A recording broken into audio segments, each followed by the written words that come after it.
Greetings, fellow test subjects. Test subject 1337 here for Aperture Gamming. They make it. We test it. You play it. And welcome to the second annual Aperture Gamming Video Game Award show. I officially did my first one last year. It debuted on January 2nd, so yeah, I know I'm kind of late on the debut of this one, but yeah. So, I watched my previous video and I had no idea what I was doing, so hopefully this year I have a better idea of how to do this award show. And I kind of, aside from some unique awards that will be intersprinkled throughout the show, I'm going to be basing this mostly on the format I use for now I do video game review. The last 2 years have been difficult, both in the real world and in video games, okay, well, we're going to try this out. So anyway, because I have been on YouTube for over a decade, and this is my second award show, I have to go back. I have to backtrack and cover some games from previous years to fill in some of the gaps. So we'll be taking home the Golden Controller Award. Oh! Well, we have some other awards to give out first. So here we go. I hope you enjoy the second annual award show. Our first award is the Back to the Drawing Board Award for games that didn't quite make it out of the blueprint phase. There were two games, one I'm very disappointed about and one kind of disappointed about. The very disappointing one, there was talk about a Power Rangers sandbox game. And I think it would have been cool being any of the Power Rangers and going around Angel Grove and any other locations from the various shows. I don't know all the full details of this, but it would be awesome. We do have a Power Rangers video game, and there is a cool tabletop game, Heroes of the Grid, Grid of the Storm, Storm of the... It's pretty awesome that all the Power Rangers stuff Power Rangers is still going after all these years. I think it would have made a cool game, so hopefully it gets out of the blueprint phase. The other game that didn't quite make it was Batman, Gotham by Gaslight. It was supposed to be a Batman game set in Victorian era-esque Gotham with Jack the Ripper as the main antagonist. Now, I'm sad this didn't come to fruition. There are some highlights. We did get Assassin's Creed Syndicate, which does take place in industrial revolutionary London, England. And they had DLC that did feature Jack the Ripper, so we got that.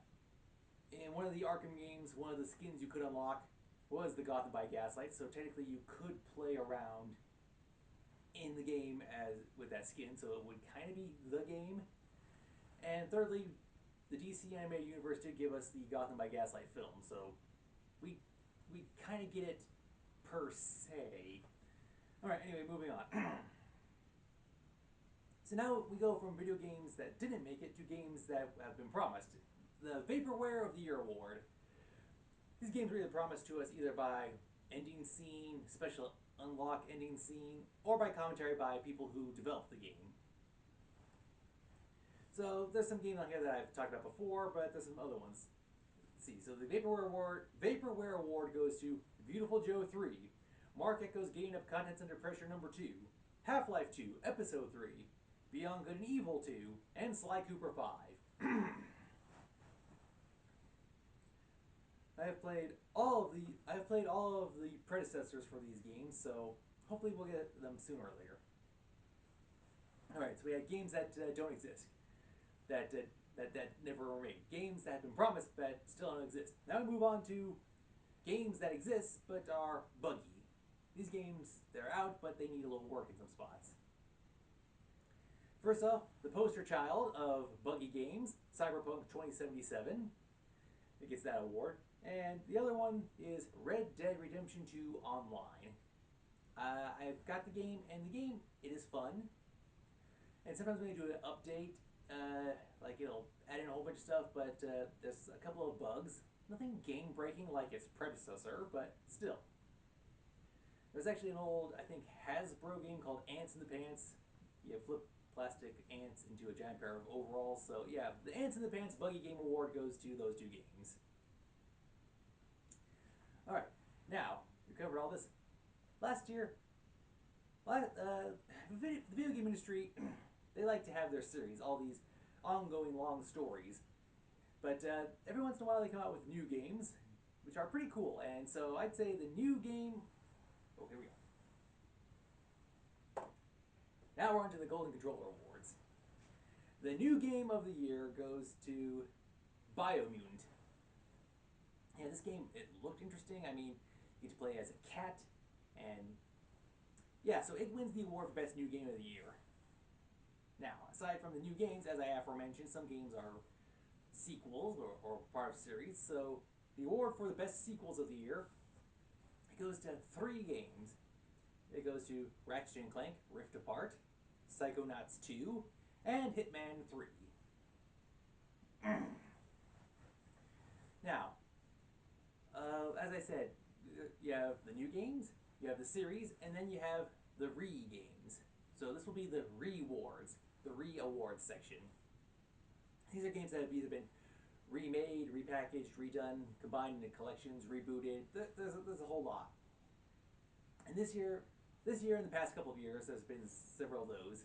So, the Reboot Award goes to Mirror's Edge Cataclysm. Or, no, Mirror's Edge Cataclysm. Cataclysm. Sorry. I'm tripping over my own mouth here.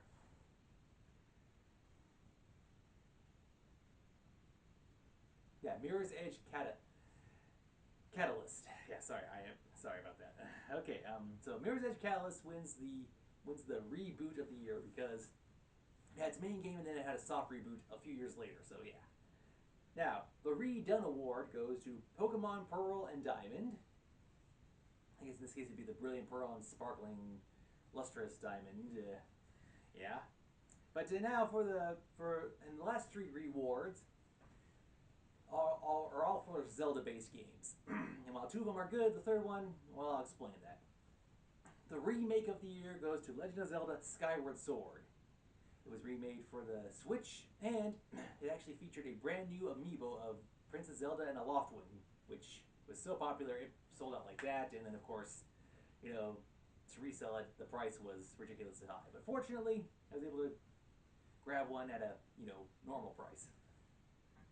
Now, the retake of the year, they took an old game and put a new spin on it, was The Legend of Zelda Link's Awakening. They took an old game and they made it for the Switch, and they gave it a new cartoony look.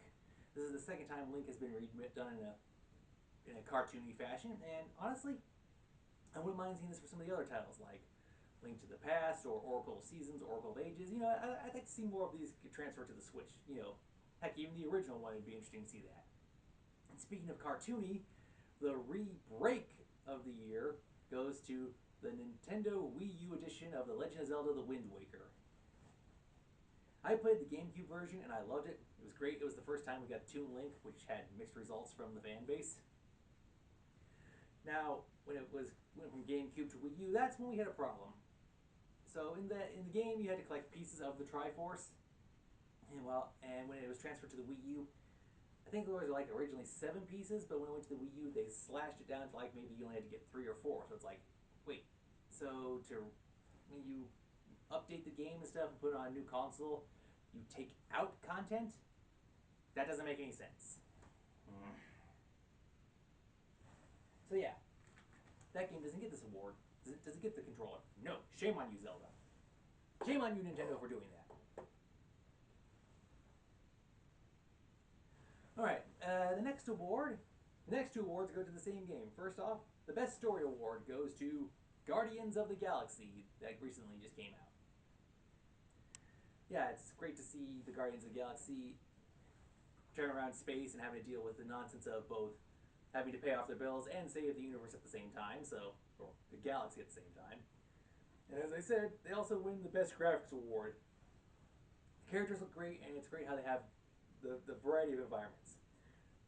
Mechanical space station, the deep gaping maw of space, and organic environmental planets. So they have a wide variety of visuals covered, so they get both of those awards. And next up is the Best Audio Award. Now I'm going to divide this into 3 different categories because so much audio to have to cover. For starters, the Batman the Arkham series hands down wins the Best Audio Award because I loved the Batman the Animated Series from the 90s. Great work by Kevin Conroy and Mark Hamill. And seeing as how they are voiced in the games, well, the majority of them, and the games were created by the people that worked on the show. So it's like, yes, hands down for that. The next category is best audio is best unique musical segment in a video game. And yes, there was one special musical segment in Gotham, in Arkham Knight, Batman Arkham Knight. If you've played the game, you know it. If you haven't played it, play it. The other segment goes to Still Alive by GLaDOS from Portal. So, yeah, that wins the best musical segment.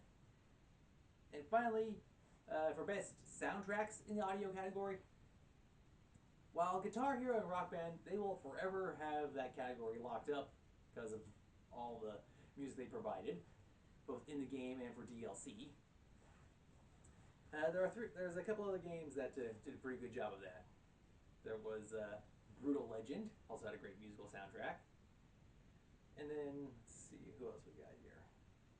Oh yeah, we have two games this past year that win this award. Once again, Guardians of the Galaxy, because it had a great classic soundtrack. It also had its own unique original soundtrack that you could download. And tied with that is Kingdom Hearts Memory of Melody. So those are the two. So that's all in the audio category. Kudos to them in the music.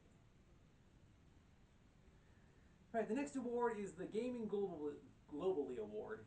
Now, since the last 2 years have involved social distancing and isolation and being safe, social interaction has gotten, well, last year I started, in the last couple of years I've actually started doing more online and community gaming. So for this year, so late last year, I was introduced to a game that turns 10 years old this year. I am talking about The Secret World Legends. When it came out 10 years ago, it was just called The Secret World, but now it is The Secret World Legends. It is an MMO RPG on the PC, and it's pretty fun. Me and my friends, we get together, we do the missions and stuff, we play around. It is a good game, and the best part is it wins this next award. It wins the No Money, No Problems, Free to Play award. This game, it's 10 years old. When it stopped, here's what, when you got the game, the method was you buy the game and bam, it's yours. You don't have to do like a monthly subscription. But if you want to be like a premium member, you can do that. But the game is free to play, and it is thoroughly enjoyable. If you like so it does like having to deal with zombies and monsters and a little bit some stuff in the Lovecraftian vein, but you have to play it for yourself. Give it a try. So yeah, The Secret World Legends, very good. Now, this year, I'd like to present a special award, the Charles Dickens Award for Great Expectations. I did this last year, but this year I have it set up a little differently. This year, according to YouTube, this year marks the 20th anniversary of Kingdom Hearts. Wow, 20 years. That's impressive. It'd be more impressive if 13 of those years were not spent waiting for us to get from Kingdom Hearts 2 to Kingdom Hearts 3. Sorry, I spoke my piece on that, but yeah, so yeah, we've had 13 years of Kingdom Hearts. Would have been nice if we had a few more games under the belt, but and I don't count the point number remix final chapter end story thing.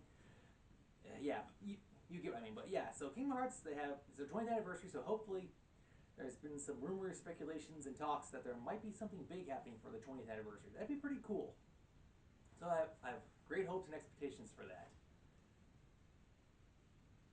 Now, speaking of that, we also have the Look to the Future Award for games that are coming up this year. There's a variety of games that have caught. So I'm going to read you this list in alphabetical order of games that are coming out. Some that have caught my attention and I'm interested in, and some that I am full-blown excited for. So the following titles I am looking forward to, in some way, shape, or form.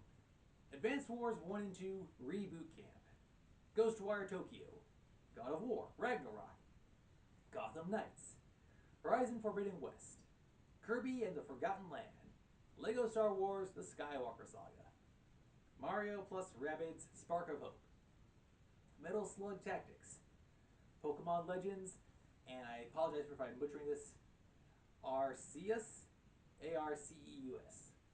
I'm sorry. Starfield, Suicide Squad, Kill the Justice League, and of course, The Legend of Zelda sequel. Yeah, so those are the titles that I'm looking forward to this year. And I got now if you want now there are other titles, so you could probably check online to see if there's any ones that tickle your fancy. But yeah, these are the ones that I'm interested either from what I've read or what I've seen to stuff that's part of a series. So I'm looking forward to those. Well, folks, here we are. The final categories for this year. These are the big three. These are with everything going on last year. We have the three big awards. Starting first with the Studio of the Year. So who's taking home top honors for this, and who gets the Golden Control of the Year? That would be Nintendo. Now, why is Nintendo getting this award? For three primary reasons. First off, I loved the game Advanced Wars, and so the fact that it's getting the first two games are getting 1 and 2 reboot camp, I'm excited for that. Secondly, Nintendo is now doing a new online feature, new online store, and adding new content to their catalog, so that's a big feature. So the Nintendo online thing, that's the second reason, and the only reason we're getting that, or a highly suspected reason we're getting that, is because of, well, they were able to add Sora into Super Smash Brothers. That's the third one. So yeah, Nintendo really did a good job this year, so that's why they win the Studio of the Year award. Next up is the DLC of the Year award. Before we get into this year's winner, we have to cover a winner from a couple years ago. There was a game called Just Cause 3, and it was an awesome game. But when they released some DLC, the game went from awesome to even more awesome. The fact that this DLC actually added to the game and made it better, that's a great sign. They released 3 DLC packs: the Land Pack, the Sea Pack, and the Air Pack. Not in that order, it was Air, Land, Sea, but yeah. It was great because with the Land Pack, new island location, and you got to pilot a giant mech. The Sea Pack, which was the last one, you got a speedboat that was pretty much armored and had tank weaponry, and you got a lightning gun for Rico Rodriguez, pretty cool. But the coup de grace, the first pack they released, the strong one, was the Air Pack. A flying air base, a la the SHIELD headquarters. You got new weapons, and of course, you went from having just a body gliding suit to a jetpack. So this DLC was awesome. So yeah, kudos to Just Cause 3 and their DLC. But who wins the DLC for this year? They'll go to Just Cause 3 with their Quick Draw Club packs and their Halloween pack. Now the interesting thing is this was a DLC that I had not encountered like of before. You buy to get the DLC Quick Draw Club. There were 4 of them, and then there was the Halloween special. And to get each Quick Draw Club, you had to spend gold. You either unlock the gold by getting very small amounts of it in-game, finding bars in-game, or you could spend real-world money to get gold bars. One cool thing was, as an introductory thing, Rockstar had like a 25-bar gold pack that was absolutely free. The first time you claim it, it is absolutely free. Afterwards, you had to actually pay money.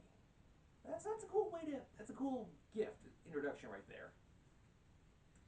And then here's what, I got the Quick Draw Club. If you played the game and actually did stuff that got you experience, complete missions in the online thing. Oh yeah, it was for the online Red Dead Redemption 2.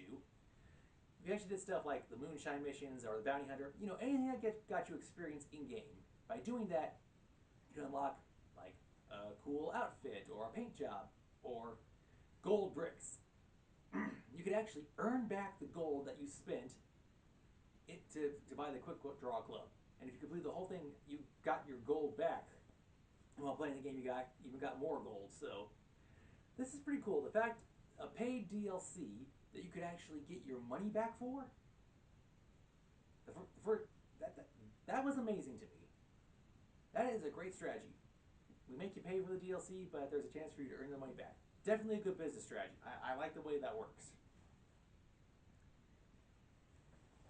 Finally, here it is. The game of the year. Ah!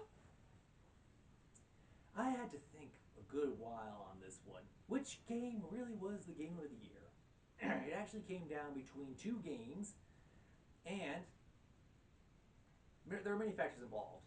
First off, I've played these games. I enjoy them.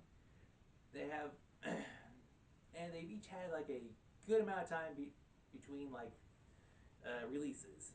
One game had like a VR game, but from its first main game, it had been a very long time since the sequel. And the other game also had a good stretch of time between its last game, but it had more of a legacy to it. It had more titles behind it. If you think you know what I'm talking about, yeah, I am referring to two of the games that were in the award for Best Sequel of the Year. And while I do love Hitman, there were these two other games I had to go with Ratchet and Clank Rift Apart. I was debating between this one and Psychonauts, but like I said, Psychonauts, it had its first game, it had its VR game, and then it had the sequel. But Ratchet and Clank has more legacy behind it. I enjoy both games, but Ratchet and Clank just getting back into the familiarity of the platforming, the running, the gunning, the story, the characters. It was a great series, and like I said, congratulations, Ratchet and Clank Rift Apart. You are the winner of this year of my second annual Golden Controller Game of the Year. I had fun doing this show, and I thank you for sticking around and watching. Sorry if this ran longer. I try not to do too many videos that go too long, but this was an award show. I think if you watched it, I thank you for sticking with me all the way to the end, or at least, thank you for playing the video. This was, so hopefully we have all these new games to look forward to in the future, and I'm excited to play them, check them out, see other people's reviews and reactions, and I look forward to adding new content to the channel. And this is my first video of the new year, so I hope you enjoyed it. Thank you for watching. Until next time, this has been Test Subject 1337 saying thank you very much, and as always, game on!